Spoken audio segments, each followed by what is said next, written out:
Imagine walking barefoot for 2 straight days, just to survive. No roads, no signs, no safety net waiting for you. Every single step could be the last one you take. This was not adventure. This was Tuesday every single week. For 300,000 years, humans moved only by foot. That one limitation shaped everything about how our species lived. It shaped who you loved, who you fought, who you buried. It shaped what you ate and whether you ate at all. Today, you summon a car and complain when it's 4 minutes late. Your ancestors walked 15,000 miles without knowing where it led. Let's start where it all began, with your own 2 feet. Humans are not fast, but we are relentlessly, almost stubbornly enduring. A cheetah burns out after seconds. You can walk for weeks. Your arches act like springs, absorbing shock with every single stride. Your Achilles tendon stores energy, releasing it like a slow drumbeat. A ligament runs up your neck, keeping your gaze steady and forward. You carry 2 million sweat glands, cooling you while other beasts collapse. You were never built to sprint. You were built to survive. In 1978, in Lautoli, Tanzania, something extraordinary was uncovered beneath ash. Footprints pressed into volcanic soil, frozen there for 3.6 million years. 2 individuals walking side by side, their steps eerily familiar to yours. Imagine them pausing, listening, feeling the earth tremble beneath their feet. That single trail is humanity's oldest proof that we always kept moving. Now picture Africa, 70,000 years ago, families staring at the horizon. They didn't march all at once, they crept forward, generation after generation. A mother watching her child take steps into land no human had touched.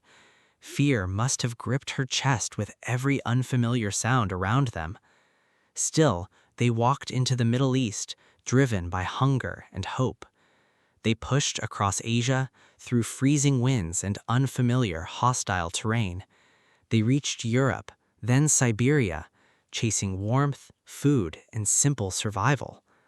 They crossed a frozen land bridge into a continent called Alaska, then kept walking south, deeper into forests no human eye had seen. 15,000 miles, walked without ever knowing the destination even existed. But this wasn't random wandering, it was something far more deliberate. Archaeologists found obsidian tools hundreds of miles from any volcanic source. Shells turned up far inland, traded hand to hand across mountains. Amber moved across entire ranges, carried by people who trusted strangers. This was networking on foot, built from courage, memory, and desperate trust. But then, inevitably, their footsteps stopped cold at flowing water. Rivers cut through every hunting ground, every trade route, every hope. For hundreds of thousands of years, water was simply an impossible wall. You could not outwalk a river, you could only turn back. Then something changed. Humans learned to conquer water on purpose. In 2003, on Flores Island, archaeologists uncovered tools nearly 800,000 years old. Flores was never connected to any mainland, not even during ice ages. 12 miles of open, merciless ocean always separated it from safety. Someone crossed that water anyway, with nothing we can prove today. Wood rots, bamboo rots. Every raft they built has long since vanished. Only stone tools remain, silent witnesses to an impossible, terrifying voyage. Picture the fear of stepping onto something that might simply sink. No memory of anyone surviving this, no guarantee of solid ground. Yet someone paddled forward anyway, staring at empty horizon and dread. That first crossing was likely accidental, a log, a bundle of reeds. Someone clung to it desperately, refused to drown, and somehow floated. Then, around 65,000 years ago, humans crossed to Australia on purpose. 60 miles of open sea with no visible land ahead whatsoever. You cannot drift there by accident. Someone built a vessel deliberately. Someone stood on a beach, terrified, and paddled anyway toward nothing. Imagine the silence, the salt air, the fear pressing on their chest. Children crying, adults praying, hoping the horizon would eventually reveal land. The oldest surviving boat, from the Netherlands, is 10,000 years old. Just a hollowed log, yet proof of a much older idea, because people already lived on islands no footpath could ever reach. Then, 3,000 years ago, the Polynesians attempted something almost unthinkable. They sailed into the Pacific, the largest ocean on our entire planet. Double-hulled canoes packed with food, animals, children, and quiet, desperate hope. No compass, no map, only stars, swells, birds, and instinct guiding them. They read cloud colors near land like sentences written across the sky. Some voyages stretched over 2,500 miles with nothing but ocean between. Imagine running out of fresh water, halfway between two invisible worlds. Imagine a father calming his children while doubting they'd ever land. They reached Hawaii, Easter Island, New Zealand, every livable island out there. Walking conquered land, and boats had finally, truly conquered the sea. But another brutal problem remained: the limits of the human body. You could walk 20 miles, but not carrying 200 heavy pounds. The real limit was never distance, it was always sheer human weight. Your body could carry perhaps 60 pounds before it started breaking down. So humans, stubborn as ever, simply began cheating their own limitations. First came dragging. Kill something large, then drag it home exhausted. Archaeologists found wear marks on hides, proof of endless heavy dragging. Then someone imagined something smarter: two poles tied into a frame. This travois spread the weight, letting one person haul far more. Made from wood and leather, almost none of them survived time's decay. We only know they existed because Europeans later saw them still used. But the true breakthrough wasn't built, it was quietly, patiently befriended. Around 15,000 years ago, humans domesticated dogs, our first true partners.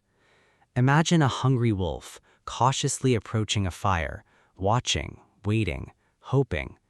Slowly, trust grew between species, forged through shared warmth and scraps.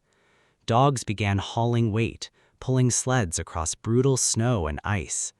One dog could move 45 pounds, 6 dogs moved an entire camp. But dogs were small, and ambition, as always, demanded something larger. About 5,500 years ago, on the steppes of modern Kazakhstan, everything changed. Archaeologists found bit marks worn deep into ancient weathered horse teeth. Mare's milk was baked permanently into fragments of very old pottery. These people didn't just hunt horses, they lived and breathed alongside them. Imagine the terror of first climbing onto a wild, powerful animal. Your hands gripping mane, heart pounding, unsure if you'd survive the fall. Then the astonishing rush of speed you had never before felt. For 300,000 years, 4 miles an hour was simply normal. On horseback, suddenly, you could travel at 30 miles an hour. In one single generation, the entire human world shrank dramatically overnight. Messages moved faster, trade stretched further, warfare became terrifyingly unpredictable and swift. An army could now arrive before anyone even heard them coming. Donkeys crossed deserts, camels crossed the Sahara's brutal, shifting golden sands. Reindeer pulled sleds through Arctic silence and blinding, endless white snow. Llamas carried heavy cargo over the thin, freezing air of the Andes. Wherever humans went, they partnered with whatever creature could help them. But one final invention was still missing, and oddly, it came late. Humans crossed every single ocean before anyone ever invented the wheel. The oldest known wheel appeared in Slovenia's Ljubljana marshes, astonishingly recently, only 5,200 years old, while boats existed for 10,000 years already. Horses were tamed before wheels, and oceans were crossed long before both. The wheel wasn't humanity's first great idea, it was nearly the last. It didn't even begin as transportation. It began shaping simple clay pottery. Someone spun that clay disc, then wondered what else it could do. They tipped it sideways and asked a question that changed everything forever. What if something heavy could simply ride on top of it instead? Early wheels were slow, heavy, and cracked easily across rough, uneven ground. Sometimes a horse without a cart moved faster than one dragging weight. Then, around 2000 BC, someone invented the lighter, faster spoked wheel. Suddenly, chariots existed, combining raw speed with the ability to carry cargo. Roads followed soon after, the first paved streets appearing around 4000 BC. Wheels, horses, and roads together finally created a true transportation network. Trade exploded outward, empires rose, and civilizations became suddenly dramatically possible. Armies and supplies could move hundreds of miles without falling apart completely. That combination built every single civilization you have ever read about. So here is the full, staggering shape of this ancient human story. For 300,000 years, we had nothing except our own legs. And somehow, using only that, we walked across the entire planet. We hit water, panicked briefly, then figured out how to float instead. We needed to carry more, so we learned to drag heavy loads. Then we built frames. Then we partnered with loyal, patient animals. We tamed horses, and overnight, the entire world became smaller somehow. We invented wheels, and the world shrank once again, permanently, dramatically. Every single breakthrough took thousands of years of trial, failure, and grief. Every discovery was built directly on top of everything that came before. People solved problems that once seemed utterly, completely, hopelessly impossible to solve. Now you sit inside metal boxes moving 70 miles an hour, distracted. You fly 3,000 miles in 6 hours, annoyed about slow Wi-Fi. A machine in your pocket summons a car within mere single minutes, yet you're irritated when that arrival takes 5 minutes instead of 4. Your ancestors walked barefoot across continents they couldn't even properly name. They walked toward places they had never seen and might never reach. They did this because staying still always, eventually, meant certain death. We solved distance so completely that we forgot it was ever difficult. Every highway, every airport, every railway track exists because someone once walked. Someone once stood at an unfamiliar horizon and simply started walking forward. They didn't know where they were going, yet they went anyway, regardless. And maybe that decision, walking forward into the unknown, is deeply human. Maybe curiosity, not certainty, is what carried our entire species this far. So the next time you complain about traffic or a delayed flight, remember someone once crossed an ocean using nothing but stars and hope. Remember someone once faced a river with only courage and bare feet. We call it transportation now, but really it was always about survival. It was always about refusing to stay still when the world called forward. And perhaps that restless, stubborn curiosity is still alive inside all of us. Perhaps every road we build is just an echo of that first walk. So ask yourself honestly, where would you have walked all those years ago? Would you have stopped at the river or dared to cross anyway? That question, more than any invention, might reveal what it means to be human.